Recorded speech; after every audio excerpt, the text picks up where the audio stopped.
Welcome to the Tales of Reality, the podcast where we dive into the stories, wisdom, and real life experiences of the most influential people shaping our world today. I'm your host, Paul Sesay, and today we have an incredible guest with us, Rodney Hinds, a trailblazing journalist and a sports editor at the Voice newspaper. Rodney has spent many years making an impact in the media world, carving out spaces for diverse voices and breaking barriers in sports journalism. On this episode, we'll explore his journey, the challenges he's faced, and the lessons, more importantly, he's learned along the way. We'll also dive into the valuable advice he has for those on their own career path, whether you're a budding journalist, a creator, or anyone striving to make the mark. Just sit back, relax, and get ready for some powerful insights and inspiration from one of the best in the game. Welcome to Tales of Reality. Rodney, how are you doing today? I'm very well, Paul. How are you? I'm good, and I'm really excited for this podcast. We've been working together for quite some time. I know the impact that you've had on so many people. And the Tales of Reality is to get into the insights of you as a person. What makes you tick? What was your childhood like?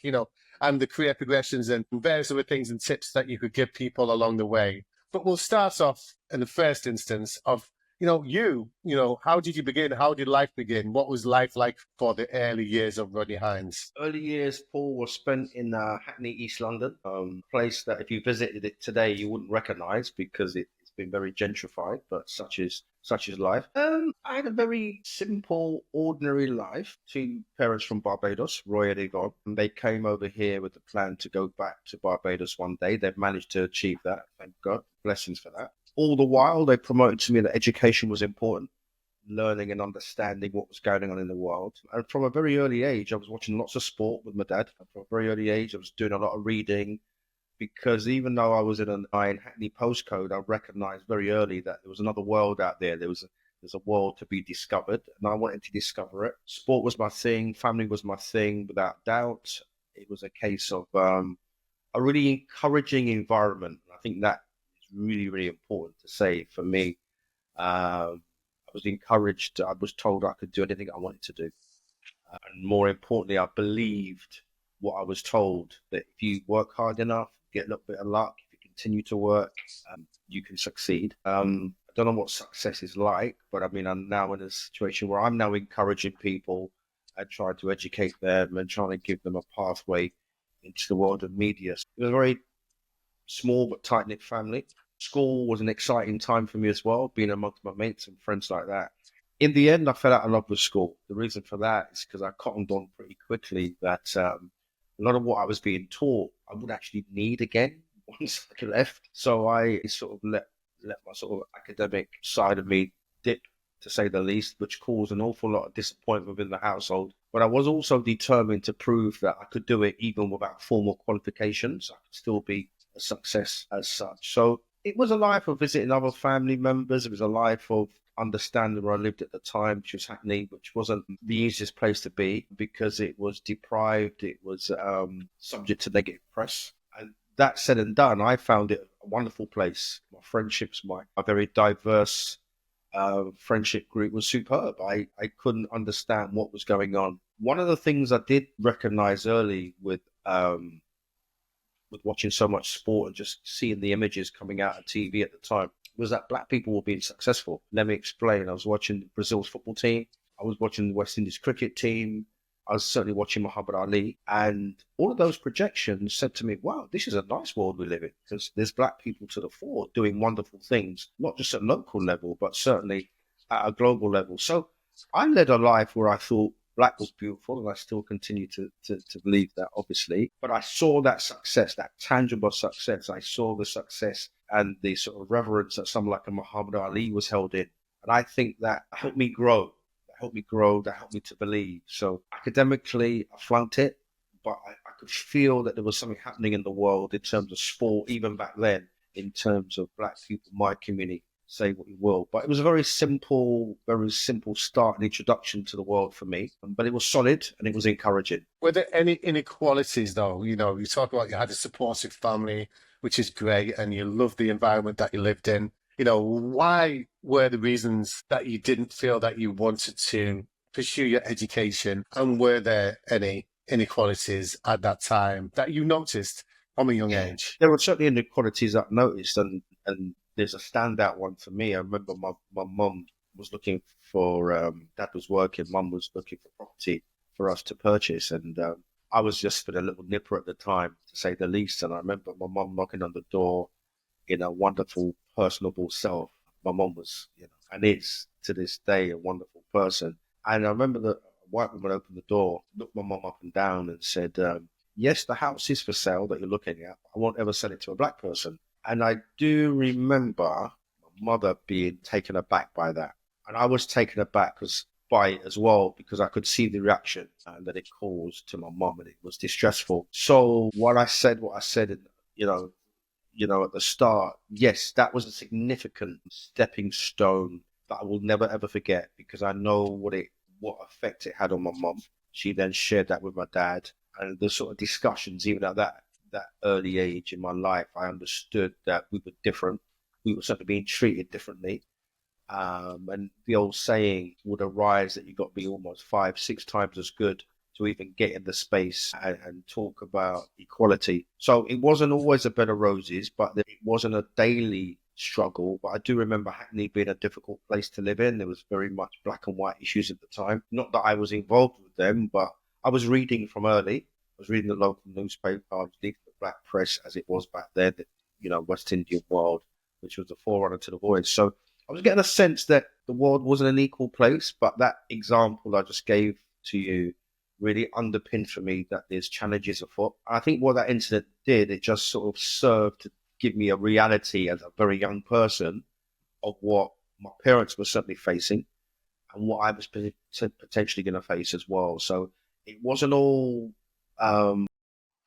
wonderful roses. There were difficult times in the East End of London. Don't forget, my parents had come over from Barbados and weren't used to the cold weather, the attitudes, the racism, etc., etc. But to their credit, and to the dozens and thousands of others in their scenario from diverse backgrounds, you suck it up, you learn how to crack on, and you learn how to negotiate and stand up for yourself. And that's the thing that always came over to me. So educational wise, you said that you didn't pursue education. Is there a particular reason for that? And why do you feel so many young black boys and girls don't go through the educational route? I mean, it's interesting that you asked that question, because I've now got family members that are going to Oxford and Cambridge, right?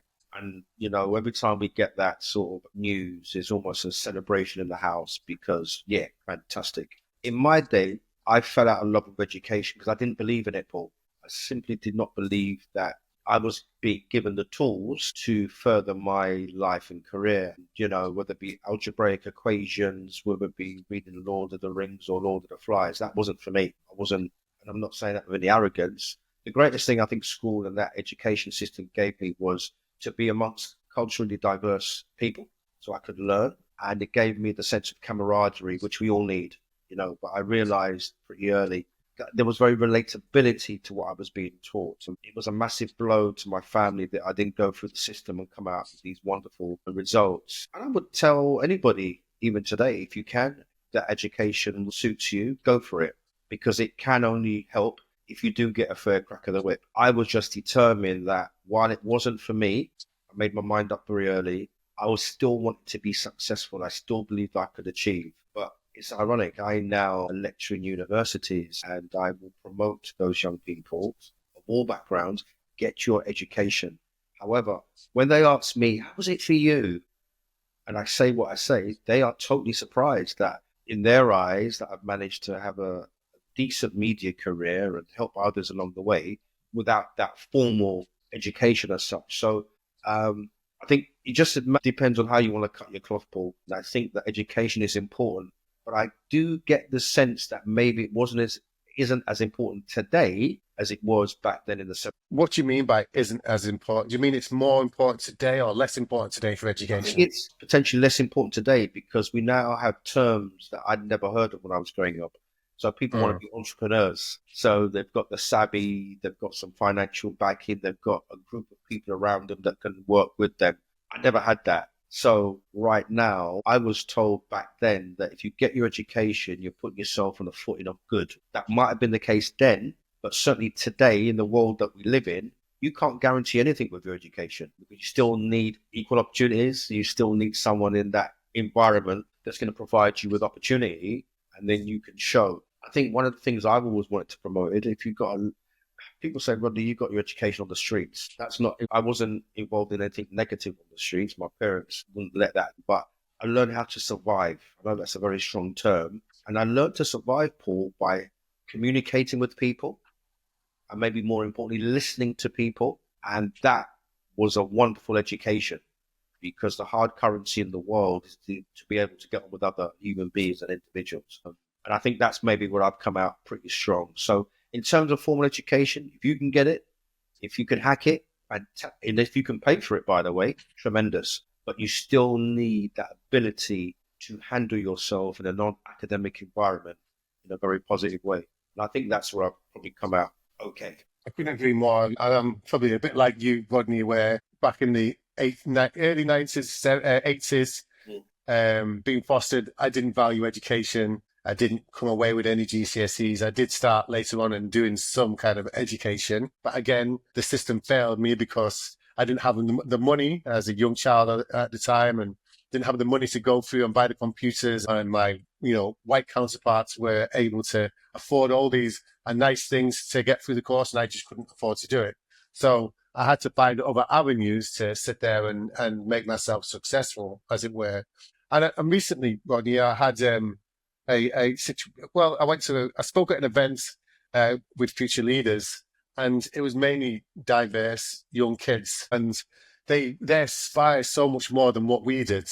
Reality kicks in for some people where they're just more worried about knife crime than they are and surviving than they are to sit there and go and get a career. What do you think society from when you was growing up has got better or worse? That's a fascinating question. I'm going to plump right down the middle. I think that there are greater opportunities now than I had. I was told as a younger person, get yourself a job with a good employer.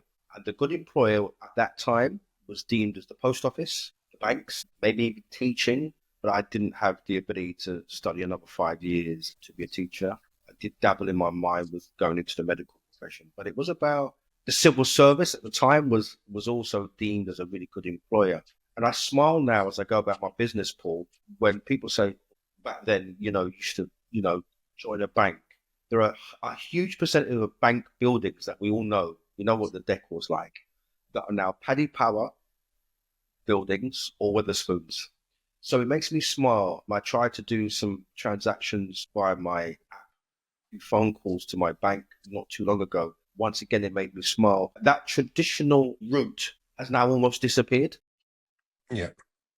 I used to queue up in the bank with a checkbook and get it stamped, and people would say, fantastic, that'll clear in 4 or 5 days. We now move on where you can just do things in really, really quick time. So I do think opportunity is greater now than it was there, but I think there are certain old-fashioned parental values that back in the day held us in good stead and would hold us in good stead in 2025 as well. And they're allied to things like the word discipline, education. So I say to my family sometimes, I'm actually quite happy I was to be born the way I was, or at the time I was, because I can appreciate, for the want of a better, the old school teaching and discipline that my parents brought to the mix. But I can also appreciate now that we have programs like the Alan Sugar program, The Apprentice.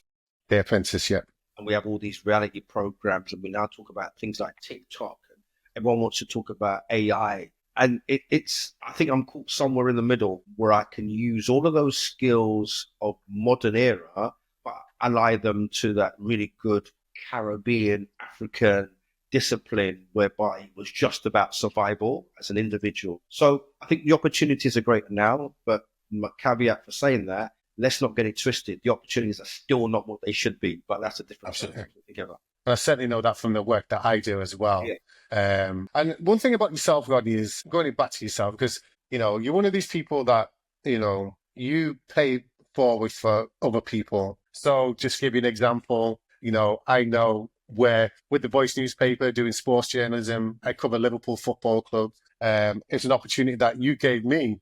Never done sports journalism before, but I've actually become quite astute at it now, I think. And it's been something that's really blessed me for so many years. And I know, and I keeping hearing stories of other people that Rodney's done this for me, or, worked with Rodney, 20 years ago, and worked with Rodney, at the beginning of my career. So many black journalists have done that. And that's an amazing thing. And I think what everybody would like to know is, with regards to your own personal journey, is how did you start then? So what was that transition from being at home, no education, to sitting there being an editor of the UK's biggest black newspaper? The transition was an exciting one, even though I didn't come out with any formal qualifications.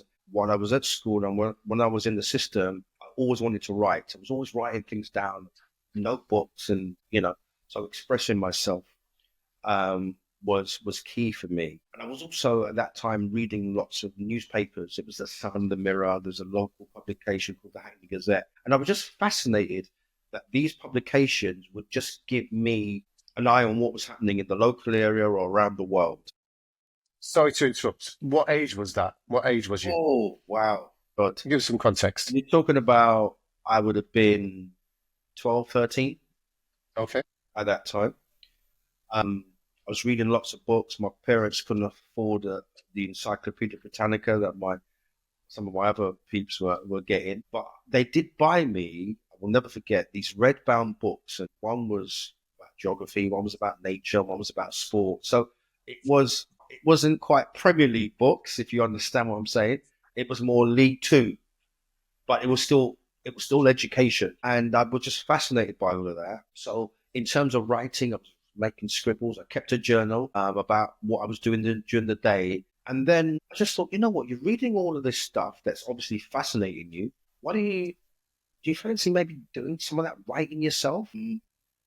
And you was the person that said that to yourself. There was no one that influenced that. Yeah. Okay. Because the irony of that, I remember taking apart the 6 weeks holidays.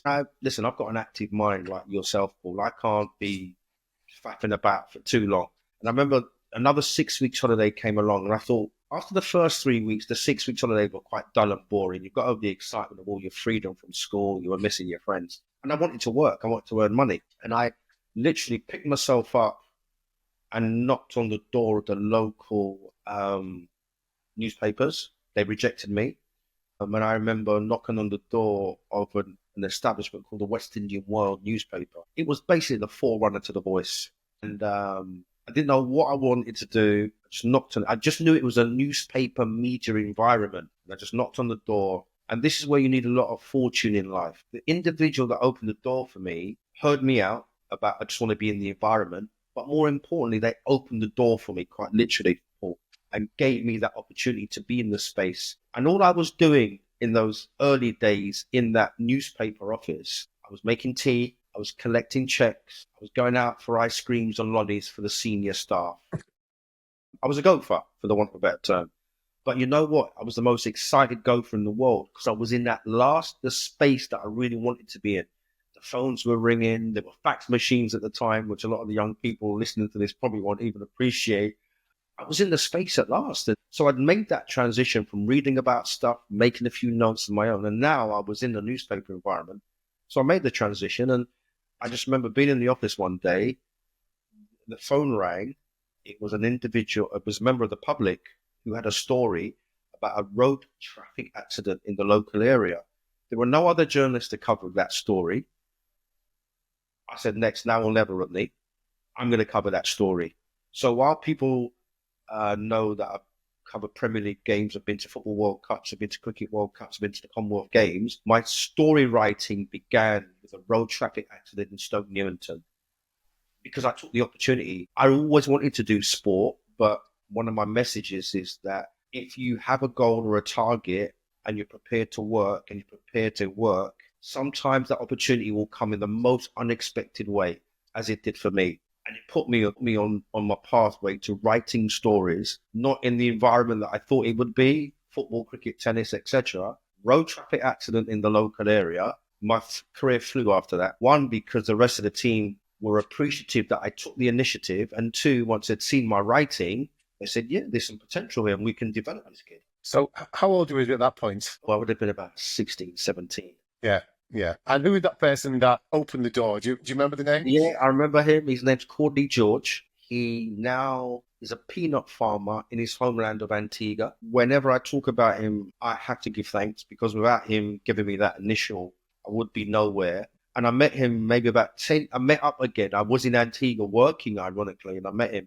I was just emotional because without him, because we all need people. It goes back to my point. We all need that individual or individuals that help us along the way. And then we have to prove good enough to take the opportunity. So when I saw him, a really emotional time. But when I do write the book, he will definitely get a mention for sure. I really will be looking forward to the book. I'll be at the front of the queue buying that book too. So when you think back, okay, 16-year-old, knock at the door, first road traffic accident report that you've done, your first report ever in your life. What would that 16-year-old think of you now? Did he ever have dreamed where you'd be now? No. I say to my closest, and you know some of my closest friends who are work colleagues and friends as well, Paul. No, I don't. I'm not going to say anything cheesy like I pinch myself when but I do have to stop myself sometimes. Think, wow, you are now where you really wanted to be. But as a 16-year-old, as a teenager, do you really think you could have done it? No. I've been lucky. I've had a lot of good fortune. Yes, I've worked hard, but I've also been really lucky. And lucky can take the shape of that gentleman, Cordy George, just opening the door for me. He could have rejected me. And then, it's a different tale altogether. I'm not talking to you at this moment in time. Even doing things like today, Paul, like a podcast, it still humbles me because the fact that one, people like yourself and others are interested in my journey, respect you for that. And the fact that I've inspired others. There have been countless people that I've done that for, but it's just part of my DNA now because I know what the journey has been like for me when I've looked left, I've looked right, and there's no one around that looks or sounds like me. So I take it upon myself now to help as many people as possible. And I'm not just talking about Black people. I just help as many people as possible in what has been described just recently to me as one of the most brutal industries in the world of media. Is brutal. And they said brutal just because just to get in and involved is really, really difficult. And then to stay involved and make a difference. When I do hang up my laptop or the pen, I will just look back and think, yeah, I managed to, because I celebrate, I don't know if you know this, I celebrate 25 years as sports editor this October coming. Congratulations. And 25 years, wow, when I'm driving, I'm on a plane or wherever, it feels like 10 minutes because I still thoroughly enjoy what I do. I've seen the landscape change. So yeah, 25 years, it's crazy to even talk about that. We've talked about, would your 16-year-old self believe where you are now?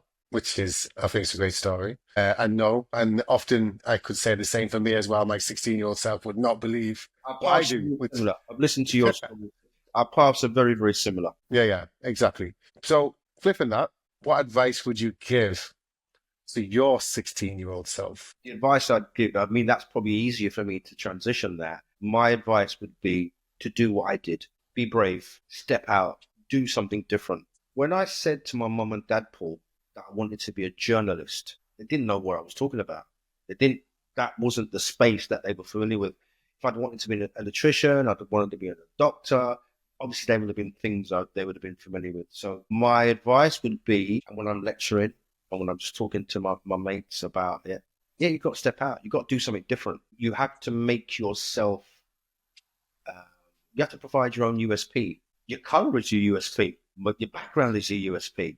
I go to places now and I'm the only Black person there, and you can relate to what I'm saying in press boxes and press lounges. Everyone knows who I am. Maybe not by name, but certainly by color and culture. So my advice would be, yeah, be prepared for the hard yards, be prepared to graft. And it's a term that's come up over the years, stickability.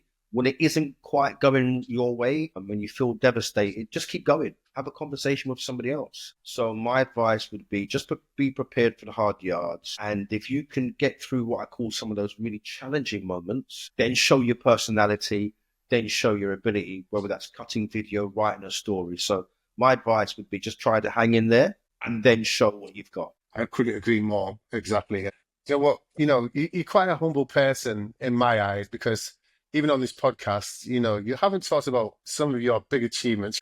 The chief executive of the Premier League, you do the football blacklist, paying it forward for, people in the black community that don't get recognised in the football community. And you've been doing that for a number of years out of labour of love of what you do. You're a sports editor. And I'm going to say again, not just me, but many, and I meet people all the time, and the amount of people that mention Rodney Hinds' name I know Rodney and he's done this for me. And I think even today, which we're in February the 12th, I was speaking to the Guardian newspaper, and there was a black journalist that I was speaking to. He knew you.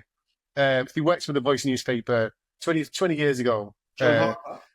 No, Chris supposed to. And yeah, and even everybody says this about you. So do you want to tell me, out of all these achievements that you've achieved yourself, what is your own biggest achievement and why? Well, I'm going to have to come back to you, Paul. Lifetime Achievement Award, the National Diversity Awards. Nothing to do with sport per se, as in a football match or an event, but it encapsulated what the community felt about me. Still humbles me to this day. Made me feel very old at the time, because when you watch these award ceremonies, you think lifetime achievement, and it's somebody probably just struggling to get onto the stage and saying wonderful things. But here was I, being recognized. That's my greatest achievement.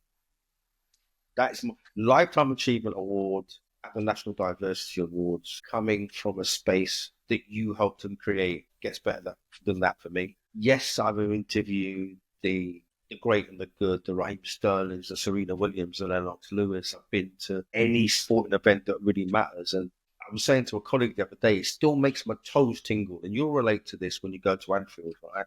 It still makes my toes tingle when I'm in front of live sport. Still makes me feel special. Makes me feel special because I know a good percentage of men and women that I know and that I don't know would love to be there as well. Yeah. So in terms of achievement, the Lifetime Achievement Award, being able to say that I've attended some of the greatest shows on earth, they're great for me. But to go back to your segue, now when I can go places, or you can say what you've just said, Rodney helped me, I started my stuff at The Voice, whatever, that's it for me. It doesn't get any better. And the reason for that, I go back to my parents, that's how they raised me. It was about sharing.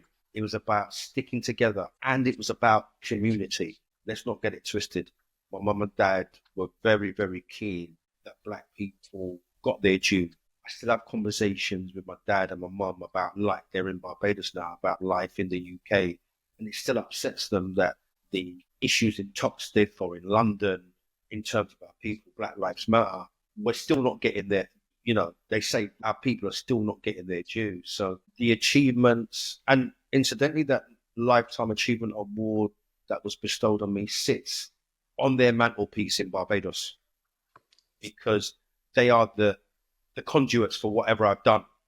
And I think I said on the night in my acceptance speech, this is going back home, because when I'm watching our league and I'm watching the Brazil football team and I'm watching West Indies cricket team with my dad, and we're talking it through, the story just means that I win an award 20, 30, 40 years later.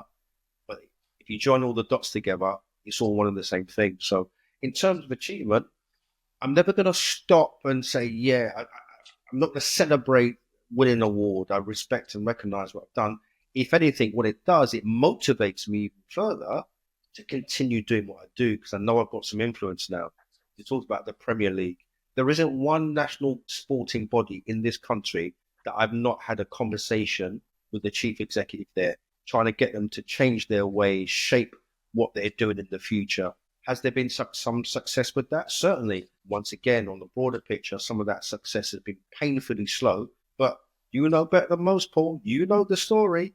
You got to keep chipping away. I'm not going anywhere for now. If anything, I'm more motivated now than I've ever done. And it's not about writing lots of prose and wonderful stories. It's about making sure that our community and members of our community get their due. Have you ever helped someone, mentor someone that you're particularly proud of? And I'm talking to someone from, maybe I've had a bit of a harrowing story, or, such adversity that you've seen thrive. I don't know about a harrowing story, but I mean, one of my colleagues at The Voice, Joel Campbell, is a probably one of the greatest examples because he come through the door as a university student who just wanted to talk to me. He sought me out and said, I need to find out Rodney Hinds. And I said, okay, fine. I gave him time. And he said, I'm after your job. I want to do what you're doing. And then in a very humble way, he said, what do I need to do? And I told him what you need to do. Boom, boom, boom, boom, boom. And then when you've done all that, come back to me and we'll see what we can do. To his credit, he did it all.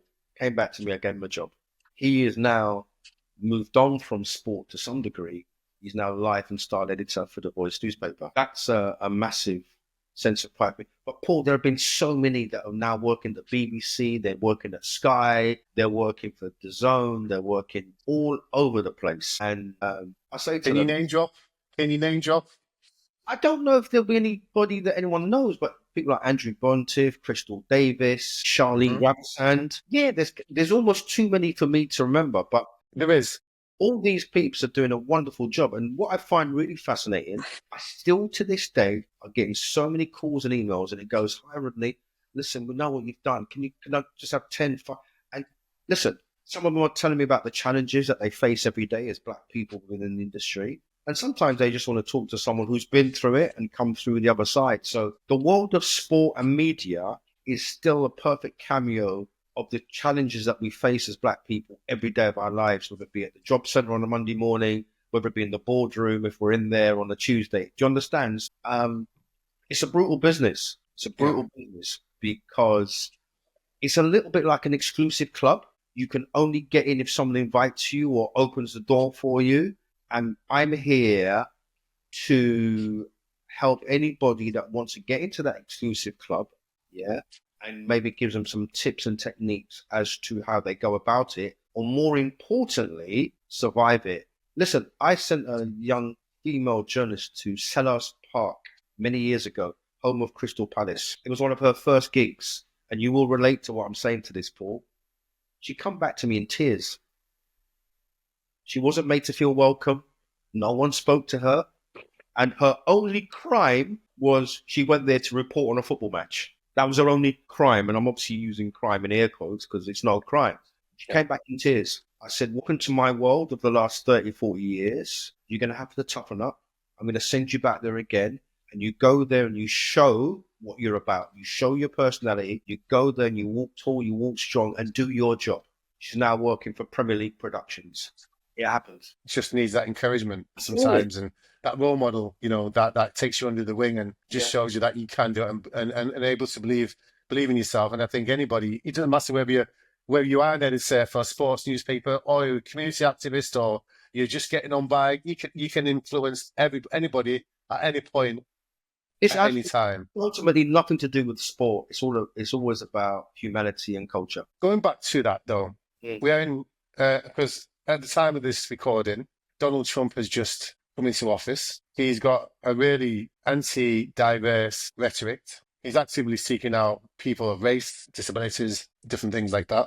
And people are feeling anxious, and opportunities are waning a little bit more so. Because one of the first things to go when there's a shift in economic values, we'll say, is diverse people's jobs and opportunities. What advice would you give to people? Because I know you've lived through the last recession, 2006, 2007, when you was working at The Voice. What advice would you give people, in this day and age where it is, you can feel, and we've talked about it a little bit, and I don't want to, in the sense of repeating ourselves, but because out of the people there today, what advice would you give to people that are really feeling the pinch now? I think it's some of the words that I've used already. You have to stay tenacious. You have to stay strong. You have to build your networks as well, whether they be professional or personal networks. Yeah. Because how do you do that though? Because I think the network is really key. When you're sitting at home in your little flat, and I'm being one of these people where really lonely, nobody cares about you, this, that, and the other. How do you make that transition to sitting there like you're not used to networks? How do you? It goes back to a word that I've used and has been used in my circle. You have to be brave. I know that sounds really like a throwaway line, but you have to be brave. And brave, we normally associate with things like wars and terrorist scenarios. When I say be brave, it can be simply, I have a contact. I don't know too much about that individual. They're in the same space as me at an event, or I know their email address. I need to try and touch base with them. Are you with me? It is that ability just to transition from being at home to now, yeah, Paul, I think we could have a conversation. Bang. You know, I've seen people who may have been low on confidence based on their past, based on their health, etc., turn things around because the old saying is they've just become sick and tired of being sick and tired. Hence, bravery has to be to the fore because things won't get any better if we stay at home. And we did a lot of that almost 5 years ago now with COVID and the pandemic generally. 5 years ago, next month, the month of March, but we were at home and we're now almost seeing the challenges sometimes of people having been locked up for so long. My thinking is you have to be brave. You have to step out because no man is an island. We all need somebody else. It could be one individual. It could be a group, but that one individual could lead you to the group. So my thinking is if you can, and ultimately being brave can lead to networks. I know your story as well as you know mine, and your story and your foundation didn't start very well, you know, but guess what? You are now doing what you're doing at a pace. You talk about public speaking. When I do public speaking, Paul, I pinch myself. I do on this occasion. Me, no education. I'm from Hackney, bag of nerves when I first started, and now people actually want me to speak. It just shows once again the ability to change mindsets and thinking. That's very, very important. So in terms of how people go about trying to progress, you cannot do it on your own. You cannot do it from home. You need to step out. You need to be brave. I love that, being brave. I think, you know, that's a perfect adage to almost wrap up this podcast. And I think when we talk about being brave, from my own personal point of view, you know, you've got to take yourself out of your comfort zone. Absolutely. As much as uncomfortable as it may be, you know, and find someone to sit there and confide in and say, listen, and be there, Joel knocking on the door, or yourself knocking on the door, saying, listen, find what you want to love, you know, find what you want to do in life and knock on the door of the people that can help you. Do some research. And it's easier now than it was back then. Research is all there, isn't it? It's all AI information, Google, call it what you like. It's all there. It's all there. But we need to know how to manipulate and use it to our common good. Because I'm sure you'll agree, Rodney, that if you ask someone for help, 9 times out of 10, people will help. Agree. Do you know what I mean? Totally agree with you. If you sit there and ask the question, haven't you? You've got to ask the question. You can't expect someone to say, life doesn't owe you anything. No. And I think this is important. You've got to go out there and get it. Absolutely. But those little openings that you do, and the first person might not be the right person that mentors you, but the next person might. Do you know what I mean? What I found so interesting is that you've talked about my background or whatever, and I think sometimes people are shocked and surprised that my background is as simple as it has been. Didn't go to uni, no real education, didn't get into trouble with the police, just an ordinary guy. And then I find they can relate to that because I think sometimes I went to universities, you know, I've got 18 degrees. You're then too out of reach for certain people. The relatability isn't there. My story is very, very simple. I just worked really hard. I got lucky. When I saw the doors beginning to open, I decided I must kick them open. So I'm gonna sit there and say, you know, there's the adage of luck. So this is the last question now. But you talk about luck, but you know, and going from my own experience as well, I used to work really hard, a lot harder than most people to get to where I was going to. Yeah. And people used to say, "You're so lucky." No, it's not. It's hard work that creates the openings. Work and luck are actually aligned. Yeah, they're aligned, and you hard work and you put out to the universe whatever you need to do. You know, and you go and get it, the luck will come to you. You've just got to change your mindset sometimes. Agreed. Yeah. So, any last words then, Rodney, before we wrap this up? My last words are, and I don't say it to be cheesy at all, the fact that me and you are talking shows what can be done. Because our backgrounds are very similar in terms of the lack of education as such. Our backgrounds are similar that despite that, we want you to succeed.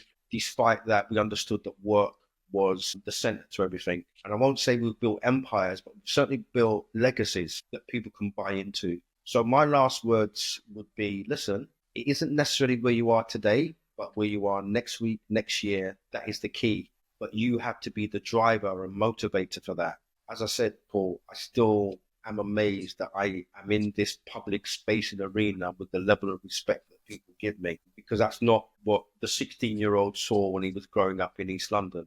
But what I will say, if I can do it, trust me, there are others that can jump on the bandwagon and do a much better job. So tenacity is my watchword. When it goes well, be tenacious. When it goes not so well, be tenacious. And tenacious is just wrapped up in hard work, graft, and giving some energy to your projects and your initiatives. Absolutely love that. And on that note, I just want to thank you, Rodney, for your time. This is Tales of Reality. This is Rodney Hinds' Reality, sports editor, award founder, all-round mentor to many people across the world, and has brought many happiness to people across the world. So thank you. Thank you for the conversation. Thanks for the time. And thanks for reaching out to me. Really appreciate it. Thank you, Rodney. And we'll see you on the next episode. Thank you. Okay.